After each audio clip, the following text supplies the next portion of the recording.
अगर बदला लेने का भी कोई लेवल होता तो ये बदले की दुनिया का अल्टीमेट लेवल होता। दुश्मन को जमीन में गाड़ दो, उसकी कमर से नीचे आम के पेड़ लगा दो और फिर उसी के शरीर से उस पेड़ को खाद मिले ताकि वो जिंदगी से भी बदतर मौत का स्वाद चख सके। कहानी एक ऐसे भयानक दुनिया में होती है जिसे देखना भी मुश्किल है। पूरी तरह से बिजली सप्लाई फेल हो चुकी है, पैसे कागज के टुकड़े बन चुके हैं, औद्योगिक ताकत भी इंसानों को वापस सभ्यता की ओर नहीं ले जा सकी, बल्कि उसने पीछे छोड़ा सिर्फ जहर और अंतहीन रेगिस्तान। इंसानों की व्यवस्था टूट चुकी है, अब सिर्फ बलवान ही जीता है। लेकिन इस बर्बादी में एक जगह है जो इंसानों की आखिरी सभ्यता का प्रतीक है। यहां पानी की कोई कमी नहीं, फल इतने हैं कि खत्म ही नहीं होते, लोगों के पास पहनने ओढ़ने और खाने की हर चीज है। जिन्होंने कभी युद्ध नहीं देखा उनकी आंखों में सिर्फ खुशी की चमक है, मगर यह सुखद समय ज्यादा देर तक नहीं टिकता। एक दिन कुछ जंगली लोग इस ओएसिस में घुस आते हैं। लीसा नहीं चाहती कि ये लोग उनकी मेहनत का खाना यूं ही खा जाए, और इससे भी बड़ा खतरा यह है कि अगर किसी ने ओएसिस का पता दूसरों को बता दिया तो उनका घर जलकर राख हो जाएगा। बहादुर लीसा अपनी छोटी बहन से कहती है कि यहीं रुको, और वो खुद चुपचाप इन जंगली लोगों के पास पहुंचती है जब वो आपस में लूटा हुआ सामान बांट रहे होते हैं। वो मॉडल मोटरसाइकिल के पास जाकर पेट्रोल पाइप काट देती है ताकि ये रेगिस्तान में ही मर जाए। प्लान बिल्कुल सही चल रहा था, लेकिन जैसे ही वो दूसरी बाइक बर्बाद करने जाती है उसे एक जंगली देख लेता है। लीसा फौरन हमला करती है और भागते हुए सीटी बजाती है। सीटी की आवाज सुनकर उसकी मां, जो उस वक्त चाकू तेज कर रही होती है, चौकन्ना हो जाती है। लीसा भाग रही होती है, लेकिन तभी एक चमड़े की रस्सी से उसे पकड़ लिया जाता है। पहाड़ पर खड़ी उसकी बहन चिल्ला चिल्ला कर दिशा बता रही होती है कि बहन को किस ओर ले जाया गया है। इस वक्त धरती पर एक हेल्दी बच्चा पैदा होना चमत्कार है। ज्यादातर या तो पेट में ही मर जाते हैं या फिर विकलांग होते हैं। जंगली लोग उस बच्चे को पकड़कर वापस ले जाना चाहते हैं ताकि अपने बॉस को दिखाकर इनाम पा सके। कहते हैं उन्होंने एक नया स्वर्ग खोज लिया है। ओएसिस का लीडर घोड़े से कूदता है और एक ही स्नाइपर शॉट से एक जंगली को ढेर कर देता है। रिसोर्सेज की भारी कमी है, इसलिए जंगली लोग मरते हुए साथी की बाइक लेकर भागना चाहते हैं, लेकिन तभी लीसा की मां उनमें से एक का गला काट देती है। वो मुड़कर लीडर से कहती है, दुश्मनों का खात्मा मेरे हाथों होना चाहिए, एक भी जिंदा नहीं बचेगा। ओएसिस को रक्षक चाहिए। वो राइफल उठाकर बाकी बचे लोगों के पीछे भागती है। बाकी दो जंगली समझ जाते हैं कि कोई दूर से उन्हें मार रहा है। एक रिसोर्स उठाता है, दूसरा रेगिस्तान की ओर नजर रखता है। उन्हें लगता है पीछा करने वाला सिर्फ एक है, तो कोई बड़ा खतरा नहीं। वे टायर लेकर आगे बढ़ते रहते हैं, पर उन्हें नहीं पता कि लीसा ने पहले ही उनमें से एक की बाइक की ओनेल पाइप काट दी थी। सुबह से भागते हुए वे रात तक पहुंचते हैं। बाइक का पेट्रोल खत्म हो जाता है और वो रास्ते में ही रुक जाती है। अब ये लोग आपस में लड़ने लगते हैं कि क्या इस बच्चे को छोड़ देना चाहिए। तभी दूर से एक तेज बाइक की गड़गड़ाहट सुनाई देती है। मां की रफ्तार आ रही थी। उन्हें लगता था स्नाइपर पीछे छूट चुका है, लेकिन अब उन्हें मां की गुस्से का एहसास होता है, जो सीधा मौत का डर पैदा करता है। एक साथी भागना चाहता है, लेकिन दूसरा, जो खुद को लीडर मानता है, उसे रोक लेता है। वो कहता है, अब तो ये लड़की हमारी है, अब कोई हमें देख नहीं पाएगा। दोनों इतनी खुशी में मस्त हो जाते हैं कि होश ही नहीं रहता। तभी लीसा बंधी हुई रस्सी से खुद को छुड़ा लेती है। छोटी सी काया, लेकिन दमदार ताकत। अब वो लोग अपने बेस कैंप से बस कुछ ही दूरी पर थे। उन्हें लगता है अब जीत पक्की है, लेकिन उन्हें क्या पता था कि मां ऊपर पहाड़ी पर उन पर निशाना साध रही है। पहली गोली से बुजुर्ग की बाइक का टायर उड़ जाता है। दूसरी गोली सीधे घुंघराले बालों वाले जंगली के सिर पर लगती है। सीधा हेडशॉट। बुजुर्ग को जानबूझकर नहीं मारा गया, क्योंकि उसके पीछे लीसा को ढाल बनाया गया था। बेस कैंप पहुंचते ही बुजुर्ग चिल्लाता है, मैंने एक समृद्ध ओएसिस खोजा है, ये बच्ची इसका सबूत है। एक आंख वाला लीडर पूछता है, कहां? बुजुर्ग कहता है, मैं खुद बॉस को बताऊंगा, ये तो मेरी जान के बदले लाई गई जानकारी है। इतना खुश होता है कि उसके सामने वाले दांत गिरने को होते हैं। इसी बीच लीसा रस्सी से छूट चुकी होती है और बाइक की ओनाइल पाइप पिछले टायर में फंसा देती है। उसकी मां तुरंत कार्रवाई करती है और बुजुर्ग को खत्म कर देती है, लेकिन लीसा अभी भाग नहीं पाती क्योंकि उसे एक आंख वाला लीडर सांग ब्याओ अपने बॉस के पास ले जाने लगता है और उसका बॉस सफेद कपड़े पहनकर खुद को मसीहा समझता है। वो लड़की को देखकर हैरान रह जाता है। उसकी चमकदार आंखें, सफेद चमकते दांत और बिल्कुल परफेक्ट उंगलियां, ये एक अच्छा खाया पिया हुआ, पूरी तरह दुबला इंसान था। जब उसने उस बच्चे को देखा, वो एक भी शब्द नहीं बोल पाया। उसे यहां लाने वाला आदमी अब बोलने की हालत में नहीं था। सांग ब्याओ जानता था कि ऐसे बच्चों से कैसे निपटना है। उसने लीसा के गले में लटकते छोटे टेडी बियर को देखा, क्योंकि वो भी कभी एक बाप रह चुका था। वो बच्ची को एक अलग कमरे में ले गया, जहां उसने शानो शौकत से साफ पानी में अपने पैर धोए, फिर नए कपड़े पहन लिए। पास में रखी आड़ू पीच देखकर एक औरत खुद को रोक नहीं पाई। वो दौड़कर छीनने लगी। ये फल सोने चांदी और महंगे बैगों से भी ज्यादा आकर्षक था। लीसा चुपचाप सब कुछ देखती रही। उसने देखा कि बाहर जो टेंट मरम्मत कर रहा था वो जमीन पर गिर चुका था। लीसा समझ गई, अब क्या करना है। अंदर एक आदमी लालच से अखरोट का गूदा खा रहा था। ऐसा स्वाद तो सिर्फ स्वर्ग में होता है, धरती पर कभी कभी ही मिलता है। वो अपने लोगों को देखता है कि वे अंदर क्यों नहीं आ रहे। जैसे ही टेंट हटाता है, सीधे उसके चेहरे पर वार होता है, एक तूफानी तलवार से। लीसा की मां ने एक भारी गलती कर दी थी।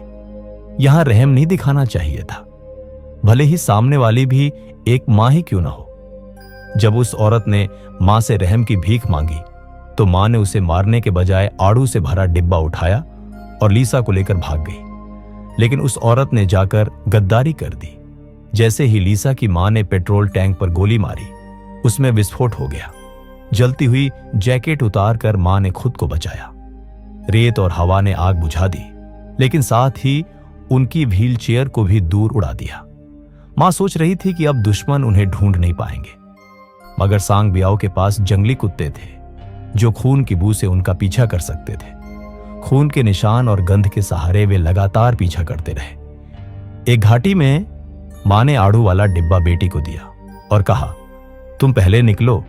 उसने लीसा से कहा, सूरज और तारों की दिशा में चलते जाना, ये बीज घर जरूर लेकर जाना। यही होती है मां की ममता, खुद को कुर्बान करके बेटी को बचाना। लीसा थोड़ी दूर साइकिल से जाती है तो पीछे से गोलियों की आवाज सुनती है। घाटी में एक के बाद एक लाशें गिरती जा रही थी। ये जंगली लोग बहुत चालाक थे। हर दिन या तो लड़ाई में होते या लड़ाई की तैयारी में। सीधे हमला करने से कोई फायदा नहीं, इसलिए वो लोग ऊंचाई से हमला करते हैं। भले ही उसकी मां की ताकत बहुत थी, लेकिन इतने सारे जंगली लोगों की सीधी टक्कर में वो भी हार जाती है। लीसा अनाथ नहीं बनना चाहती थी, पर वो बहुत कमजोर थी। वो कुछ नहीं कर सकी, सिर्फ देखती रही जब तक उसकी मां की सांसें थम नहीं गईं। उसने एक शब्द भी नहीं बोला, लेकिन उस पल बदले का बीज उसके दिल में गहराई से पैदा हो चुका था। एक सफेद चमड़ी वाला लड़का ने अपने मुंह में कुछ रासायनिक पदार्थ छिड़क लिए। फिर सबकी हैरान निगाहों के सामने दोनों हाथों में बाण नुमा बंदूकें उठाकर वो गोल मंच पर जा खड़ा हुआ। यही होते हैं वेस्टलैंड के सबसे बहादुर योद्धा। ऐसे मौत से न डरने वाले यहां सैकड़ों की तादाद में मौजूद है। और इन दरिंदों का शासक न इंसान न शैतान, अमर जो है, जिसे लोग कहते हैं अनकिलेबल जो, सांग ब्याओ की नजर थी उस रहस्यमयी हरियाली की जमीन पर जब वो गलती से एक विशाल किले जैसी जगह पर पहुंचा जो घाटी के ऊपर बनी थी, उसने सोच लिया यही बनाऊंगा अपना अड्डा। लेकिन उसे देखना पड़ा कि उस जगह के योद्धा मौत से बेखौफ है। ऊंचाई पर खड़े हजारों वॉर बॉय उस पर तेज बाणों की बारिश करने लगे। हालात बिगड़ते देख सांग ब्याओ भाग जाना ही बेहतर समझता है। रात होते होते उन्होंने देखा कि अनकिलेबल जो का काफिला अपनी गाड़ियों के साथ रिफाइनरी की ओर जा रहा है। सांग बियाओ के दिमाग में एक चाल आई। अब उसके पास लोग ही लोग थे। उसने अपने लोगों को भेजा जो रास्ते में काफिले को रोकें, फिर खुद पर सफेद मिट्टी पोतकर वॉर बॉय का वेश बना लिया। फिर उनकी ट्रक पर हमला करवाया ताकि लगे कि वॉर बॉय पर हमला हुआ है। सब कुछ इतना असली लग रहा था कि रिफाइनरी के लीडर को लगा जो के लोग मुसीबत में हैं। उसने तुरंत दरवाजा खोल दिया। भीतर बाहर से हमले हुए और रिफाइनरी पर कब्जा हो गया। अब सांग बियाओ के पास जो से सौदा करने का मौका था। एक ट्रक पेट्रोल देकर 2 गुना खाना और साफ पानी मांगा। शुरू में जो बात करने को भी तैयार नहीं था, लेकिन जब उसने देखा कि सांग बियाओ ने रिफाइनरी के लीडर को मार डाला है और धमकी दी कि पूरी रिफाइनरी को उड़ा देगा, तो थोड़ी घबराहट में आ गया। और जब उसकी नजर पीछे खड़ी छोटी लड़की लीसा पर पड़ी तो उसका सारा रवैया बदल गया। असल में अनकिलेबल जो को स्वस्थ औरतें चाहिए थी जो उसकी अगली पीढ़ी को जन्म दे सके। लीसा, जो अब सांग बियाओ की कैद में थी, इस जेल से आजादी चाहती थी। इसलिए उसने खुद को जो के पास रहने देने का वादा किया। सांग बियाओ भी तुरंत मान गया क्योंकि उसे अपना फायदा चाहिए था। उस दिन एक और नई लड़की लाई गई। उम्र छोटी होने की वजह से जो ने उसे छूने की जल्दबाजी नहीं की, पर जो का बड़ा बेटा उस पर लट्टू हो गया। लीसा किसी की बच्चा पैदा करने की मशीन नहीं बनना चाहती थी। रात को जब सब सो रहे थे, उसने चुपचाप अपने बाल काटे और मोम और पानी से उन्हें अपनी कमर पर चिपका लिया। योजना कामयाब रही। जो का बेटा जैसे ही उसके लंबे बालों को छूने आया, लीसा ने बिल्कुल सांप की तरह झटका मारा और भाग निकली। भागते हुए उसने अपने चेहरे को कालिक से पोत लिया ताकि रात में पहचान में ना आए।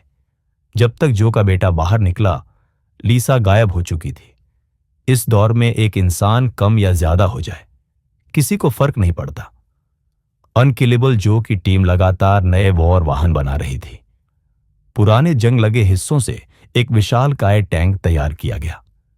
जैक उस टैंक को लेकर सामान का सौदा करने बाहर गया, लेकिन इस बार उस विशाल टैंक की छत पर बड़ी हो चुकी लीसा भी छिपी हुई थी।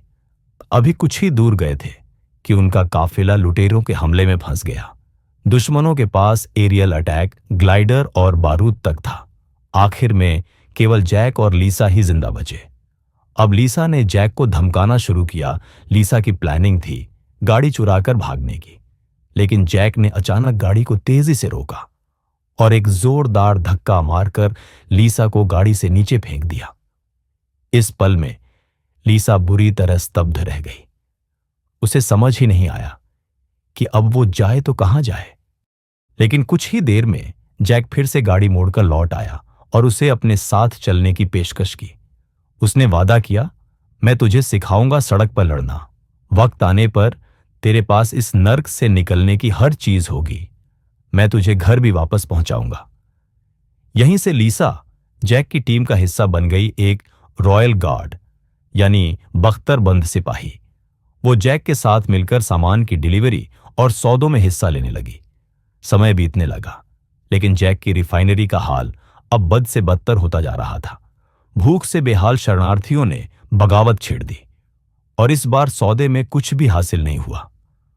अब अनकिलेबल जो ने फैसला कर लिया सांग बियाओ पर युद्ध छेड़ने का। उसने जैक को आदेश दिया कि वो हथियार फार्म से हथियार और गोला बारूद लेकर लौटे।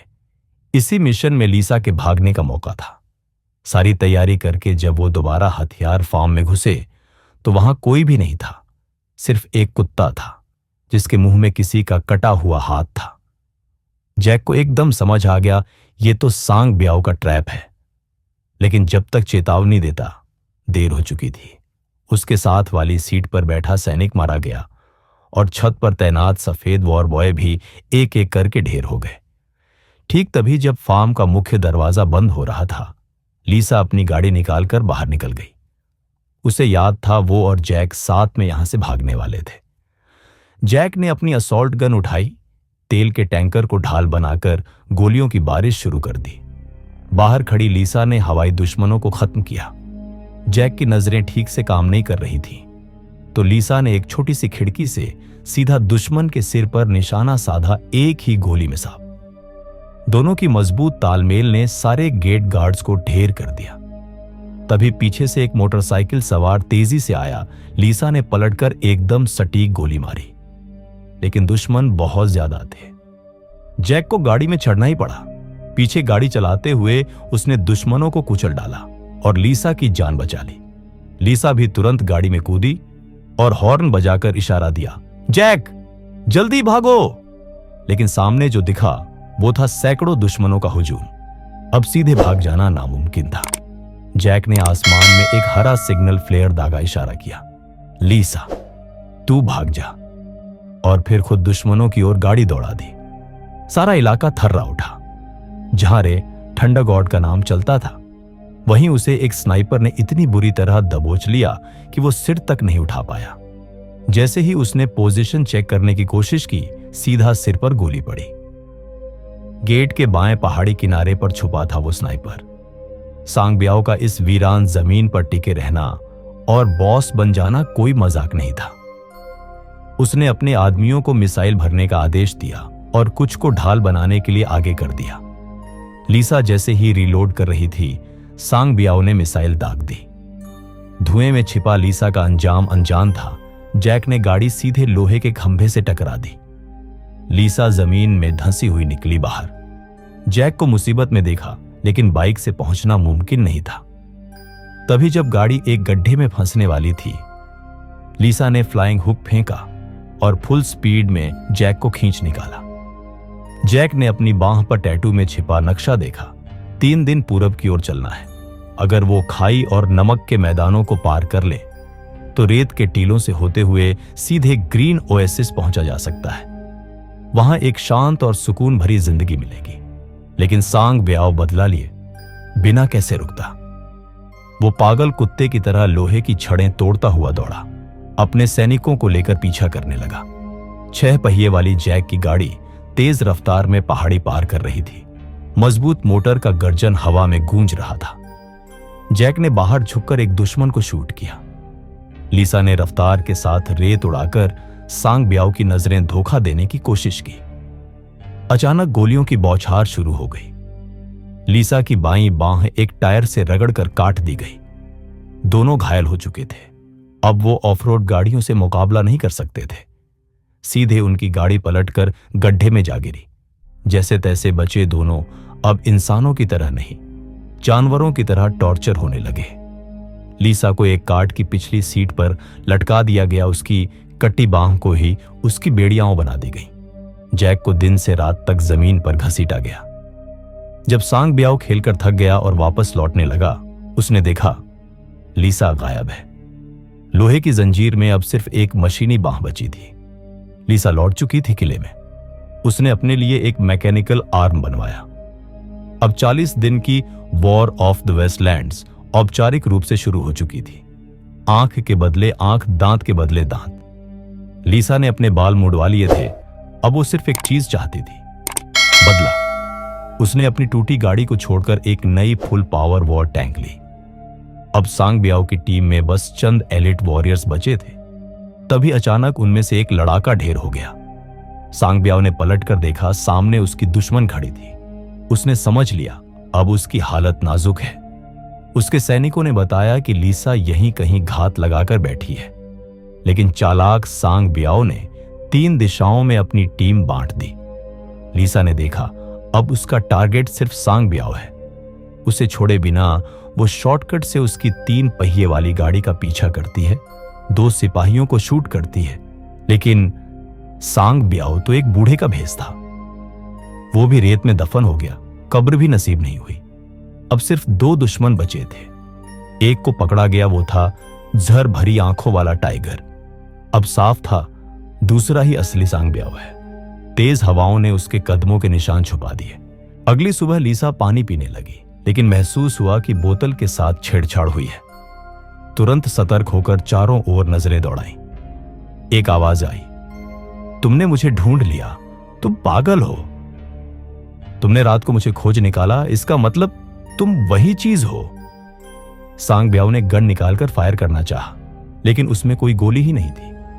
उसे समझ ही नहीं आया ये औरत क्यों उसका पीछा नहीं छोड़ रही। वो भागने की कोशिश करता है, लेकिन दो पैर कभी भी चार पहियों से तेज नहीं भाग सकते। वो गाड़ी के पास पहुंचता है, लेकिन गाड़ी तो रिवर्स में चलने लगती है, बिल्कुल वैसे ही जैसे उसने कभी जैक को जलील किया था। गुस्से में उसने गन उठाकर गाड़ी पर दे मारी, लेकिन जिंदा रहने के लिए आखिरकार उसने हार मान ली। लीसा ने धीरे से कहा, रिमेंबर मी। अब सांग बियाओ को समझ आ गया वो कौन है। उसे पछतावा हुआ, काश तभी उसे खत्म कर देता। उसने अपनी टांग से एक छुरा निकाला, लेकिन वो बिना धार का था। लीसा ने उसे मारा नहीं, क्योंकि उसके लिए मौत बहुत आसान थी। उसने उसे जिंदा जमीन में गाड़ दिया, अपने मर चुकी मां के नट की खाद बनाने के लिए। एक नट तोड़कर उसने वो मेचेन को दे दिया। उसी रात लीसा और कुछ लोग एक ट्रक में छिप गए और वहीं से शुरू हुई मैड मैक्स फ्यूरी रोड की असली कहानी। इस पूरी कहानी में हमने देखा धोखा, बगावत, प्यार, युद्ध और बदला। लीसा की दर्दनाक कहानी ने हमें सिखाया कि कभी भी किसी को कमजोर मत समझो। अगर ये वीडियो पसंद आया हो तो लाइक करो, सब्सक्राइब करो और कमेंट में बताओ लीसा को देखकर आपको किस फिल्म की याद आई।